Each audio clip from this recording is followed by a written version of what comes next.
Maybe it's late at night, but you can't sleep. You are bored, or you can't stop a bazillion thoughts from racing through your skull. Or maybe you had too much coffee, or you are a little drunk. Whatever the case, I've been there, my friend. I know how it feels to sit there and realize that you are not really living right now. You are just existing. Surely there is something you can do, right? But no matter what, no options presented seem like something that feels right. It's definitely not clubbing night. Watching TV or playing video games seem like mind-numbing options, and you've likely been surfing the net all night and have realized how little satisfaction you are getting from that. Well, good news, because I have a solution. This option might require you to put on pants and walk somewhere, but it's worth it. I guarantee it. See, there is a building not even a block from where you live, and at any time of the night you'll find the rear entrance unlocked. During the day the place is locked up tight as a drum, but for some reason, once night falls outside, whatever time of the day that happens to fall on at any time of the year, you'll find that rear entrance is open and waiting. What are you waiting for? Christmas? Get your pants on, put on your shoes, and get your ass down there. Didn't I promise it would be worth it? Only one thing. You've got to follow my instructions to the letter. To the letter. That's very important. Got that? Okay, good. Are you ready? Then let's go. The building is just up ahead. See it? It's an old office complex that's currently unoccupied. I'm not sure what businesses were once housed there, but for now, it's empty. It's been here for years, and I don't recall a time when there was an actual business open there. Yes, of course I'm sure the rear entrance is unlocked. Didn't I say that? Let's head around the back. Don't worry, I know the lights are off. It's not like this building advertises itself to the general public. Only a select few have ever attempted what you're about to attempt. Stop worrying, okay? You'll be fine, as long as you follow my instructions. There is the entrance. Go on and try the door. See? It opened, just like I said it would. Now, proceed to the first elevator you see. What do you mean, it's too dark to see? Just use your flashlight. You didn't bring a flashlight? Didn't I tell you to? Oh, no, my bad. Well, you've started now. You can't turn back. You don't want to know what happens if you ignore me and turn back now. You'll just have to use what light there is from the moon to proceed. Okay, the elevator is 10 paces forward and to the right. This building is 10 floors tall. You will be going to the 11th floor. Shut up. I'm explaining. What you need to do is get in the elevator and immediately press and hold the button for the 10th floor. When it starts to flash, let go of it right away and tap the button for the first floor. Phew, you did a good job there. Now the elevator is proceeding to the 11th floor. If you've pressed those buttons any differently, you might have wound up on a different floor, and believe me, you don't want that. The elevator doors open on a hallway that leads straight forward to a brightly illuminated exit sign. That is not our path. You run for that exit and you'll probably never make it there. If you do, you'll find out that the sign lies. Instead, you need to turn to the left and take the first door you see. Wait, is that really the first door you saw? You were about to head into it without even realizing that it was not the first door you saw. It was the second. The first door you saw was the one your eyes cast upon as you were turning. It's the second doorway on the left. True, but it wasn't the first door you saw after I gave you the instruction. See what I mean? You have to follow my instructions to the letter. That was the last time I'm going to warn you that you are choosing wrong. Pay careful attention from now on, or who knows what will happen. Head through the door and sit down immediately. Good job. You apparently understand now. Do as I say and only as I say if you hope to get through this with your sanity and or life intact.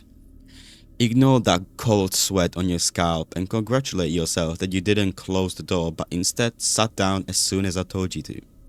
The room before you is black, blacker than anything you've ever seen. You cannot see a hand in front of your face. You need to sit there, perfectly still, not moving a muscle until I say move. Count your heartbeats. When you get to 20, stand up. 1, 2. Remember to count heartbeats, not seconds. There, you got the 20 and you are standing. Now, announce to the room. That which is darkest is closest. That which is closest is watching. That which is watching is furthest. Did you say it? You didn't hesitate after standing, did you? Did you speak as I told you the words, or did you wait until you heard them all? If you waited, you are done for.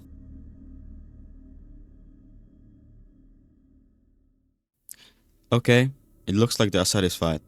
That's good news for you. You may proceed. Take one step forward and then immediately turn right. Walk forward until you come to a door. Open it. Close it immediately and stand with your back to the room.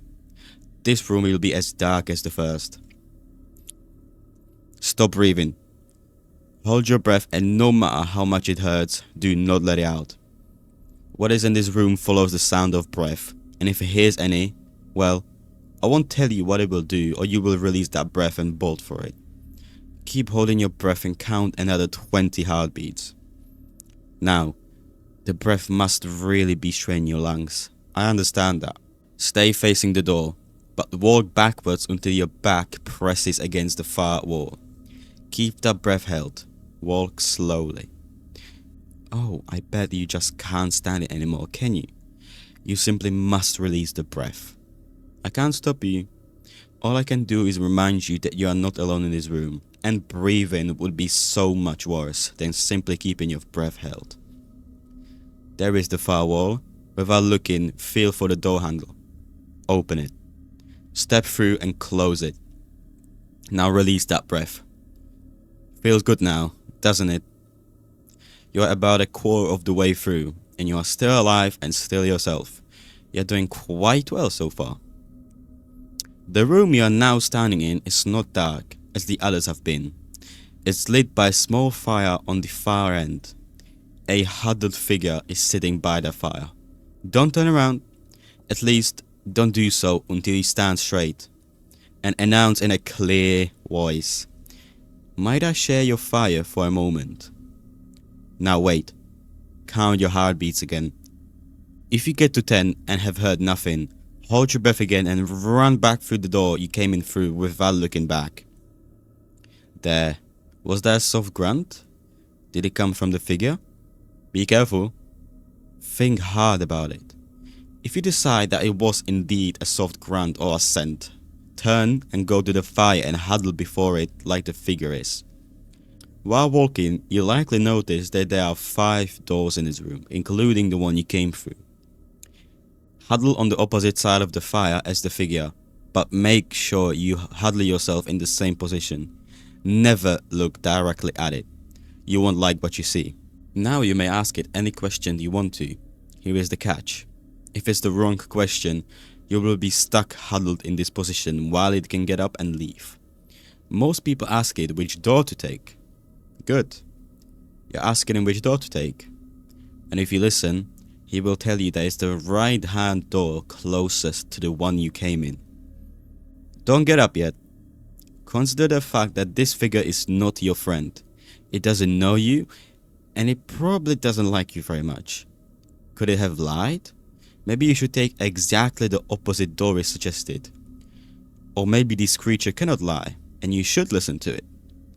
No, don't ask me, I truly don't know. One of these doors is the right one, but it's never the same door. You get to choose whether you believe the figure or not. Seems like you've chosen to listen to it. Let's see what happens. Wow, looks like today is your lucky day. You're doing very well so far. You find yourself in another long hallway. This one is longer and much darker. There are 2 doors at the end. If you walk straight to those doors, You will be forced to choose one, and neither is marked. You can feel that presence, can't you? The one that's right behind you. You can feel its breath on your neck. You can sense how close it is. The hairs on your neck prick up. It's going to follow you. If you look around, you will regret it. Don't speak to it. Don't acknowledge it in any way. Just walk. Walk until you hear whispering. If I were you, I would pay attention to that whispering. Not so much what's being said as which door it's coming from. You're hearing it now, aren't you? Yes, just right up there to the right. You stopped as soon as you heard it. You're still listening. You're doing so well. Yes, it's still there, and yes, you still need to ignore it. Turn to the door you hear it coming from and walk straight toward it. Place your hand on the knob. Now, here is where things get complicated. On the other side of that door is whatever you are picturing in your head when you turn the knob. So it's important, vital, that you do not think of the thing you fear the most. You know that thing that sometimes keeps you awake at night because you are certain that if you close your eyes it will come for you? That creeping feeling you get when you think someone's watching you? That idea or thought that your deepest nightmares try to hide from you? I'm warning you, if you are thinking about it, stop. Don't turn that doorknob until you've cleared it from your mind. Are you still thinking about it? You are, aren't you? The presence behind you is getting closer. You have 3 ways out of this. You can run for the 2 doors at the end and accept whatever fate lies beyond them. You can let the presence behind you catch you and do whatever it's going to do. Or you can stop thinking about your fear right now and open that door. Whatever your choice, you're not bored anymore. Told you it was worth it.